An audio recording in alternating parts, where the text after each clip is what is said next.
The JLB Cheetah has grown to be quite popular over the last couple years. Why is that? Not long after I got this thing, I was about ready to toss it in the trash. In fact, as we speak, it has a broken rear steering knuckle, and the wing mount and wheelie bar is currently held on with wire, mainly just for the sake of the video. I don't keep it on there anymore because it just breaks off instantly. That's the one thing that will definitely break if you jump this thing ever. Probably. But now that I've had this for several months and I've used it quite a bit and I've made a few upgrades, I don't hate it quite as much. This thing has a whole lot of issues, but at the same time, with the power and agility that it has, it's probably one of my favorite cars to run. When it's not broken, I really enjoy using it. It has plenty of power. It has really good air controls. It'll do backflips, double backflips, front flips. Almost got a double front flip on it, which is actually what broke this rear steering knuckle.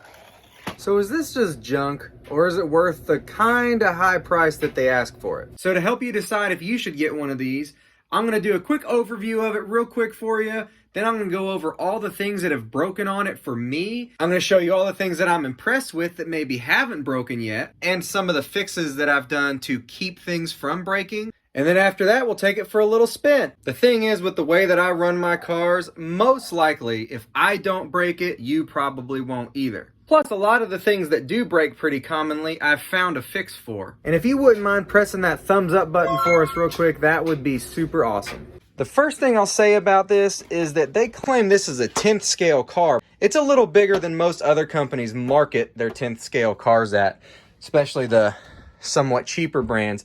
This company here claims this is a 10th scale car. And it's just, and these are oversized tires. It's just so much smaller. And here it is right next to a 1/8 scale 6S Arma Creighton, which as you can see is broken as well. Now this is actually a brand new body. This body has never even been on the car until right before this video. This is the body that's been on it for the last several months. Right here.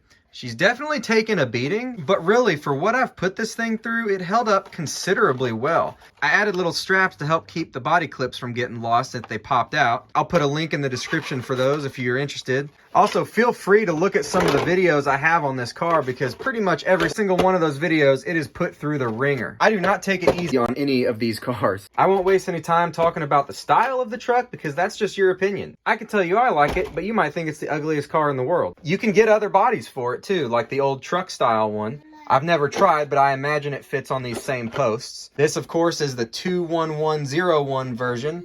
The truck style is the 11101. The very first thing that I broke on this truck was the front axles actually snapped right up here by the joint. And that happened several times. Even after getting these so-called upgraded ones, it still happened. I do, however, have a fix I'll show you in a little bit that solved that problem. I don't know how or why, but it did.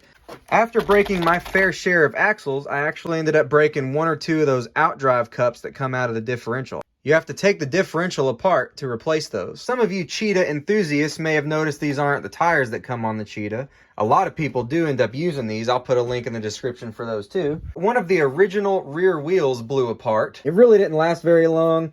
These have been awesome. No problems with them at all. I also really like that it's got the big 17mm wheel nuts because most of your 10th scale cars use these. That really helps with the wheels and the ends of the axles being a lot more durable. The next thing that started breaking was this control arm bracket right here. It holds these lower swing arms, A-arms, control arms in place. The original one is gold in color or brass, and this thing is about as weak as it looks. There's barely any metal to it, and I can't find where they make them this thick anymore. Now the only stock ones I can find have even less metal.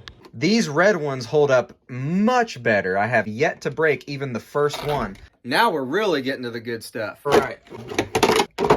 Now some of you may notice that this does not come stock on the car. Ever since installing this chassis brace, that's what made the axles stop breaking. Not sure why. Maybe it's because it reduced the amount of chassis flex that it would do when it would jump, but ever since then, I have not broken a single axle or a single drive cup. I've got a video with how I made this already, but I'm going to go into further detail on it in a future video on this car. One of the next things to break was the actual motor of the car. The original motor did not last very long. The tiny little screws that hold this front bearing plate to the rest of the motor actually just pulled the threads right out.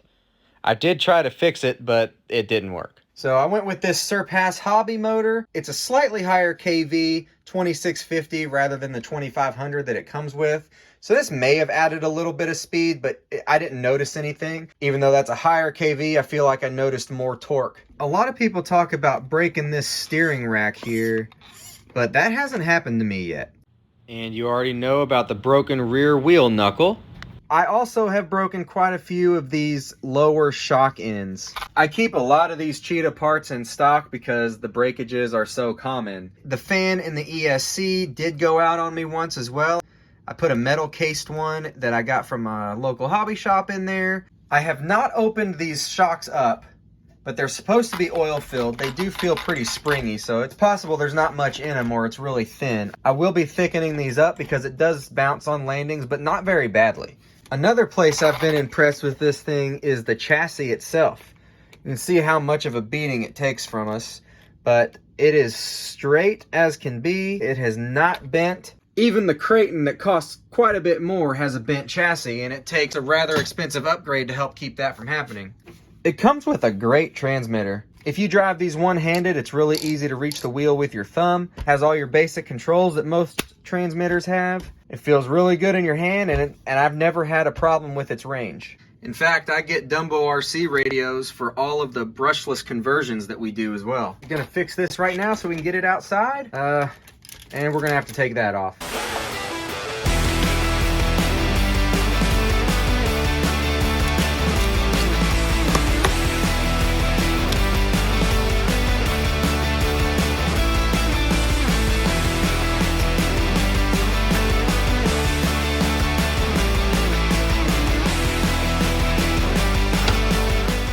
So we're using this junky old body because I want to reinforce the new one before I throw it on. No wheelie bar or wing because again it's broken. On-off switch is located next to the motor. The servo isn't the strongest or the fastest, but it does okay. Right now it's handling a little funky because the front differential is bad. That's what all that clicking is if you hear it.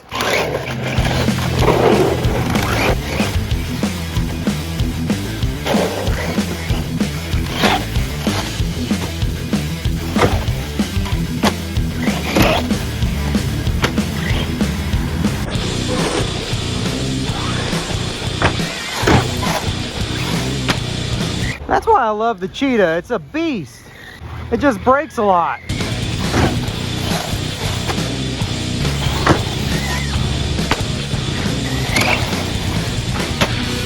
We just broke a rear toe link. That's the first time I've broken one of those. That was a nasty landing.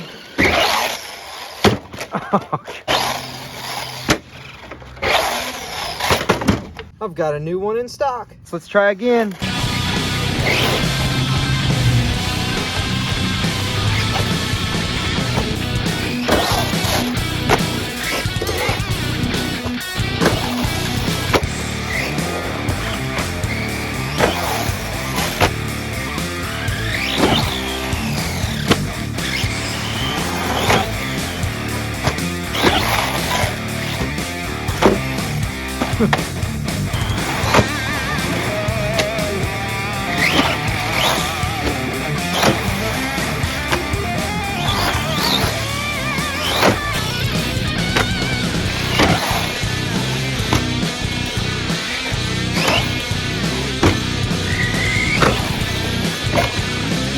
Front bumper just broke off.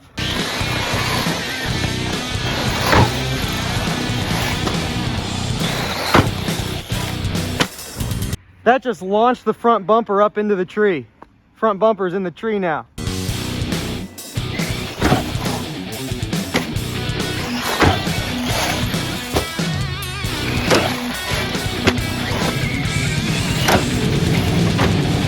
Now, a lot of you will never run these cars as hard as I do, but this is how I have the most fun with them. They do break a lot, but I also like being able to show you guys what's gonna break on them to see if you like the car or not. And if you do get one of the cars that I show you, then you know that you might need some spare parts or at least be ready for what could break. Here's how bad that front differential is.